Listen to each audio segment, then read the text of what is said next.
So last time we got vibranium armor and tools, but we can still go one better. However, to get the items that we need, we're going to have to make a few items because we're going to need flight. As good as our book is, it ain't really going to help us in this situation. And to get flight, we're going to need a whole new set of diamond armor and then nip over to the magic base, which is where I've got all the essences stored that we're going to need, because we're going to need some supremium armor. But to get the supremium armor, we're going to need imperium armor. But to get in imperium armor, we're going to need tertium armor, then prudentium armor, and then inferium armor. And we've got all the necessary essences now to do this, but we're just going to need some simple iron and some simple diamonds with a few prosperity shards. I have a few prosperity shards already, so we are going to use what we have, see where we can get up to. Now, the first step into making the inferium armor is we're going to need 2 inferium ingots and 2 gems.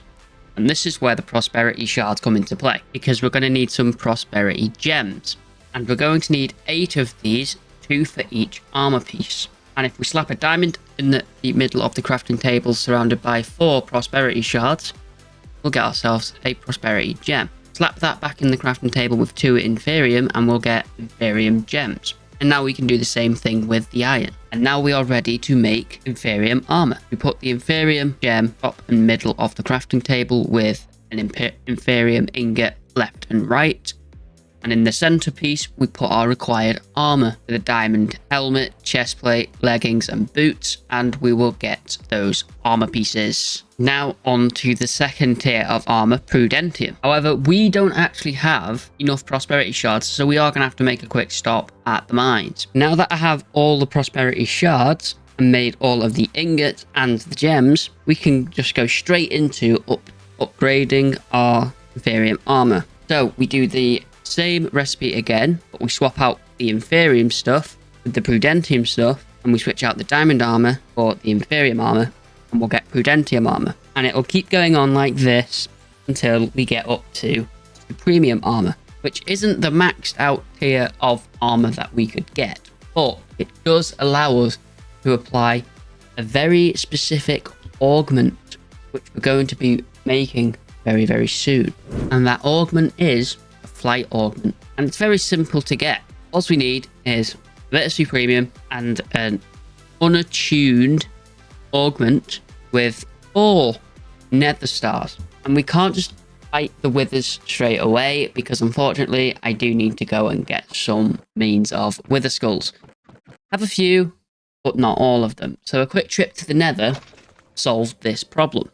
Now that we can fight all 4 withers, it was on to seeing how well our vibranium sword would do against the wither. Oh, this guy knew what was coming. He did not want to stay still or stay in a place where I could reach him for very long. He just kept going up and up. It was rather quite annoying. But however, the vibranium sword itself did a decent chunk of damage to it.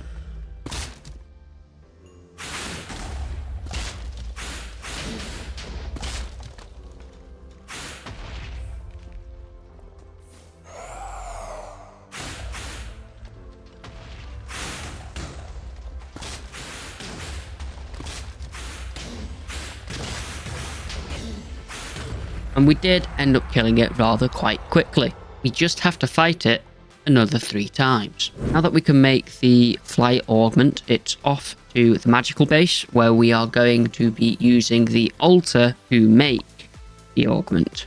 And in no particular order, as long as the unattuned augment goes in the center, we can put 4 nether stars and 4 supremium in, give it a little tap with our wand, and bang, flight augment. Now to apply this augment, we're going to need the tinkering table, which is fairly simple to make. It's just some soulium dust and some stone. And once we have that, we can just slap it down in our little cave area and apply it to the chest plate. Now a little fun fact here, you don't actually need the whole set to be able to fly. Obviously you only need the chest plate, and it can only go on the chest plate. Now that we have that, we are ready to go and get some unobtainium. And the way you get unobtainium, by heading over to the end, going through the end city portal and searching through the end Highlands, which I was using my mini-map to see if we were there.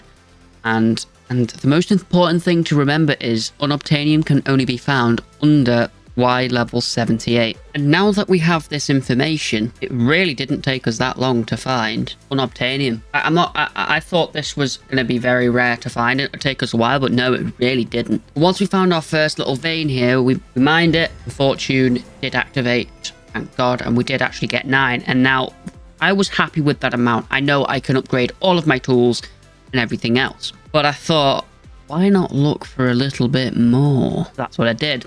And I did end up finding a little bit more. And then we ended up coming out of the end with 22 raw unobtainium ore. However, we can door double this with our ore hammers and get it into 44. Plus the one we have from rewards, making it 45. However, I want to save one of these because we might want some unobtainium ore site potions in the future to grab more unobtainium. Now, the unobtainium ingots that we have are pretty useless to upgrade our tools unless we have the smithing template. And like before, we had to go to a certain dimension and find some suspicious sand of some sort, whether that be soul sand or even the suspicious clay. This time we don't have to do that, but we do have to go to a dimension called the Other, which we have been to before because we needed the ancient stone, which is just a teleport pad put down in the Nether. Once we'd gone to the Other, we could then use the explorer's compass, type in dungeon,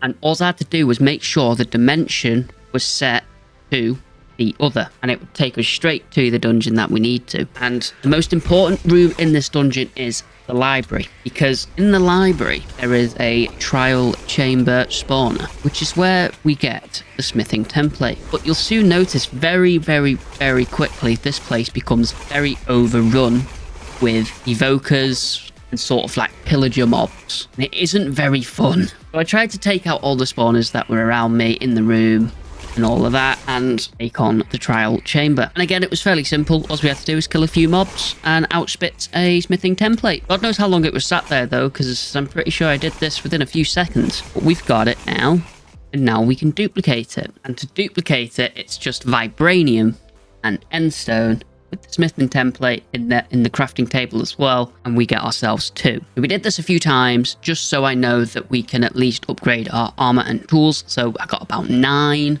in total, and we smashed out the upgrades on our tools and armor. And now you can see our sword does a ridiculous amount of damage of 56, which is a joke, and our armor is full orange now, which is crazy. There you have it, full unobtainium tools and armor. That's going to do us for today's episode, so thank you all for watching today's episode. We'll get back to the building in the next one. I know you guys really enjoy the building, so thank you for all the support on the building episodes. You guys are legends. Subscribe if you're new, and I will see you all again very soon. Goodbye.